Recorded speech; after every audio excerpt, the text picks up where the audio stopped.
LA the other day, yesterday, with my friend Tavis Smiley. I'm an investor and a supporter of that station. And he said, who do you want for running president? I mentioned, I think you'd be good at the job. Not this year, we know. No, I know. But he said, I don't think he could win. I don't think he could win. He's too progressive coming from this state and what he's done in this state to win in any southern state, any red state.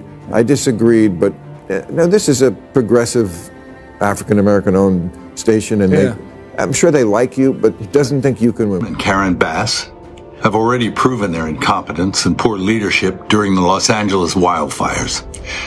Now, as we experience rampant lawlessness and civil unrest, it's never been more clear they're unable to respond effectively and responsibly during calamity. Whether it's sheer incompetence or outright malevolence, the reality is stark. California's in a state of turmoil, and I ask my fellow Angelenos, why are Gavin Newsom and Karen Bass still in office?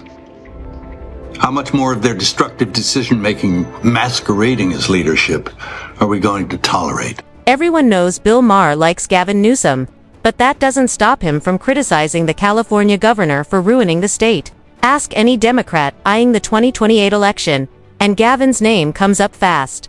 But California Maher's home is a mess, and it really bothers him. So, he didn't go easy on one of his favorite liberal stars. If you want bold political takes, hit that subscribe button and let's dive in. New law in this, I think we have way too many regulations and laws, as we've talked about, and this one, I think, says if you're a department store with over 500 employees, you have to have a gender-neutral toy department. Stuff like that. Yeah, I get it. So do you think that's silly? Do you think that's a silly thing that we too much government there? That's an interesting one because the department stores came to us supporting that, and they were the ones making a case for that. They were making a case they're already moving in that direction. Wanted you to make a law about them? Well, they supported the legislation. It wasn't legislation that was enacted, that was initiated from my office, but it was legislation that came up with interesting support from the industry itself. Bill Maher didn't waste any time calling out the real problem, red tape in California. Under Gavin Newsom, the state has become so bogged down with rules and inefficiency that getting anything done feels impossible. Maher isn't just frustrated, he's furious. He says all the paperwork and fake political gestures are ruining the state. For example, last year's wildfires were handled poorly. And now the government's weak response to the current ICE riots shows the same pattern. There's chaos in the streets, and no one's taking responsibility. Newsom's first move. He sided with the rioters and dared Trump to arrest him. 10 years. The fear, the horror. The hell is this guy? Come after me, arrest me. Let's just get it over with. Tough guy. You know, I don't give a damn. But I care about my community. I care about this community. The hell are they doing? These guys need to grow up. They need to stop. And we need to push back. And I'm sorry to be so clear, but that kind of bloviating is exhausting. So, Tom, arrest me. Let's go. But after heavy pressure on social media and backlash from both parties, Gavin Newsom finally gave in. He apologized publicly, backtracked, and tried to save his image. Then he got tough. He threatened the rioters with legal action and said arrests were coming. But for many people, it was too little, too late. The damage was done. And his slow response made him look like a weak leader. His sudden change in tone seemed more like a political move than real accountability, and people weren't fooled. Eventually come out and apologize. If you want to go on Twitter, Rob, and just go to the apology video that he came out eventually. This is, I think, 4-5 days later. On day one, I asked him, I said, are you going to come out and do this? Watch how he's finally wanting to have his people be responsible. Go ahead, Rob. If you incite violence, I want to be clear about this. If you incite violence or destroy our communities, you're going to be held to account. Okay. That kind of criminal behavior will not be tolerated. Full stop. Already more than 220 people have been arrested, and we're reviewing tapes to build additional cases, and people will be prosecuted. Can a man like this really lead California, let alone the entire United States? If Gavin Newsom couldn't handle the chaos in his own state, how can anyone trust him in a national crisis? What if a foreign enemy threatened us? Would he just fold, apologize, and try to fix things after the fact? Real leadership means being strong, decisive, and quick in a crisis. Bill Maher sees a clear pattern. Flashy progressive talk covering up weak leadership, and he's not convinced. To him, California's failures aren't just local, they're a warning for the whole country. If this is the kind of future the left wants to push nationwide, Maher wants nothing to do with it. Honestly, who can blame him? Even some Democrats doubt Newsom could win on the national stage. LA yesterday, with my friend Tavis Smiley. I'm an investor and a supporter of that station. And he said, who do you want to run for president? I mentioned, I think you'd be good at the job. Not this year, we know. No, I know. But he said, I don't think he could win. I don't think he could win. He's too progressive coming from this state and what he's done in this state to win in any southern state, any red state. I disagreed, but this is a progressive African-American owned station, and I'm sure they like you, but he doesn't think you can win. I'm a black voter who's probably supported the Democratic Party my whole life, and even I don't think Gavin Newsom could win. Not just because he's too progressive, but because he's just not good at leading. Honestly, I'm not sure who would be worse, Kamala Harris or Gavin Newsom. Sure, Newsom doesn't give us Kamala's infamous word salads, but his track record in California, failing economy, homelessness, rising crime, and out-of-touch leadership doesn't exactly say president. America deserves better. We need someone with real backbone, real results, and leadership that goes beyond good hair and pretty speeches. If this is the best Democrats have to offer, they're in serious trouble. And I'm not the only one who feels this wave in. Mel Gibson has criticized how Newsom is running California. Newsom and Karen Bass have already proven their incompetence and poor leadership during the Los Angeles wildfires. Now, as we experience rampant lawlessness and civil unrest, it's never been more clear they're unable to respond effectively and responsibly during calamity. Whether it's sheer incompetence or outright malevolence, the reality is stark. California's in a state of turmoil, and I ask my fellow Angelenos, why are Gavin Newsom and Karen Bass still in office? How much more of their destructive decision-making masquerading as leadership are we going to tolerate? Gavin Newsom and Karen Bass should honestly be ashamed and maybe even think about resigning.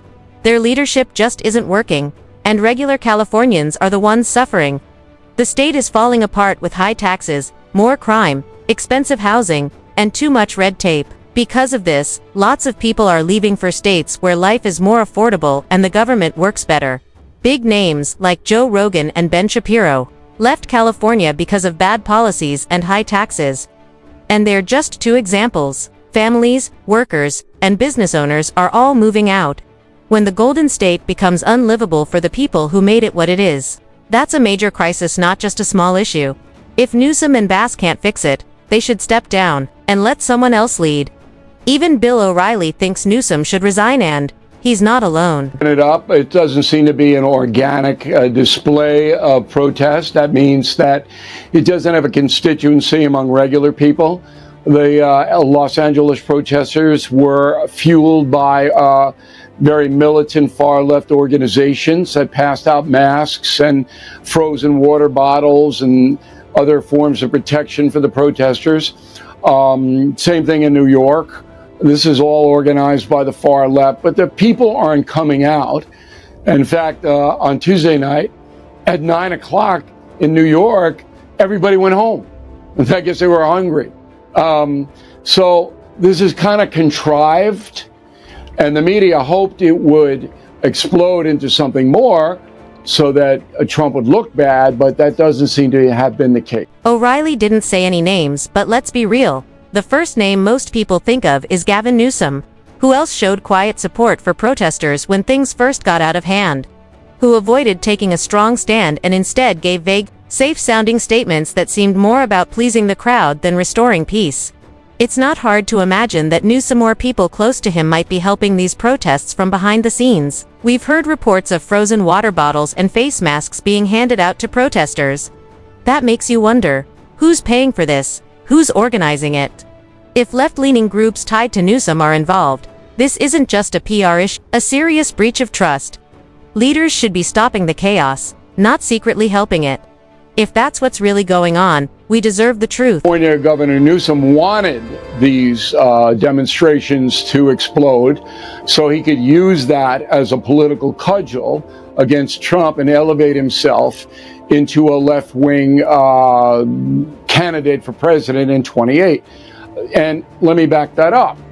So when you have the police chief of Los Angeles in a press conference saying, we're outmanned, we can't control the violence, the fires on the cars, the throwing objects at our own police and ICE agents, we can't control it.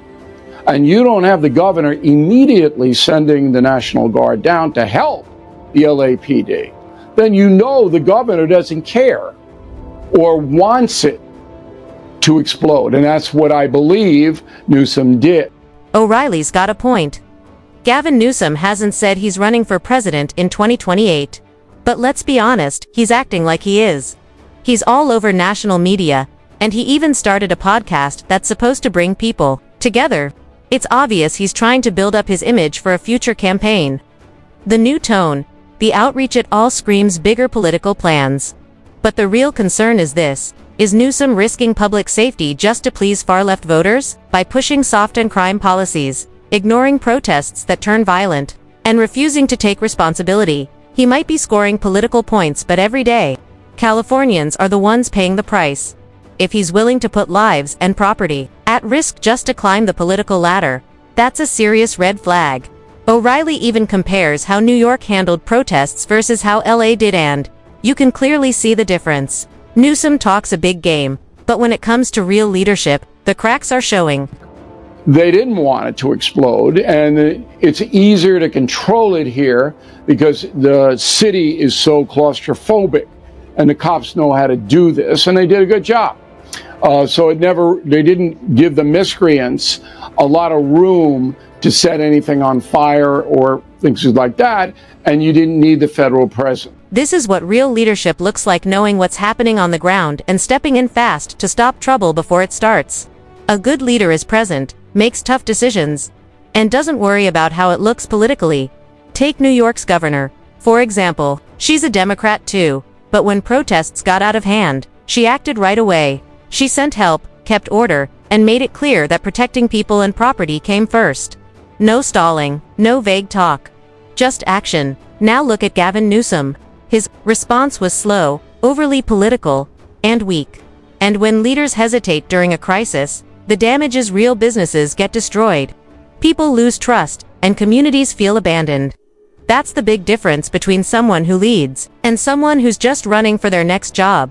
Or the notion we just have to continue to talk to ourselves, or we're in the same damn echo chamber. These guys are crushing us. The Democratic brand is toxic right now. We had a high water mark 2 weeks ago, and that was a CNN poll at 29% favorability. It's dropped in the NBC poll down to 27%. It's one thing to make noise, but you also have to make sense. Surprisingly, Newsom may have gotten this one right because even he can't ignore the signs of a party in crisis. The Democratic Party has become so toxic, so wrapped up in contradictions and performative politics, that even longtime loyalists are heading for the exits. Case in point, former White House Press Secretary Karine Jean-Pierre, who recently announced her departure from the party. While she didn't give a detailed explanation, the message is loud and clear: you don't walk away from a party you served at the highest level unless something is seriously wrong. Behind the polished press releases and media-friendly spin, the truth is evident. Jean-Pierre was likely pushed out by the same dysfunction she once defended, whether it's internal division, a growing disconnect from everyday Americans, or the party's obsession with identity politics over real solutions. The cracks are widening. Newsom may still be clinging to the ship, but even he must hear the alarm bells. When insiders start jumping ship, it's not just a warning, it's a full-blown crisis. And with that, we wrap up today's explosive episode. If you found this content eye-opening, hit that like button and subscribe for more bold takes. Thanks for watching, and we'll see you in the next one.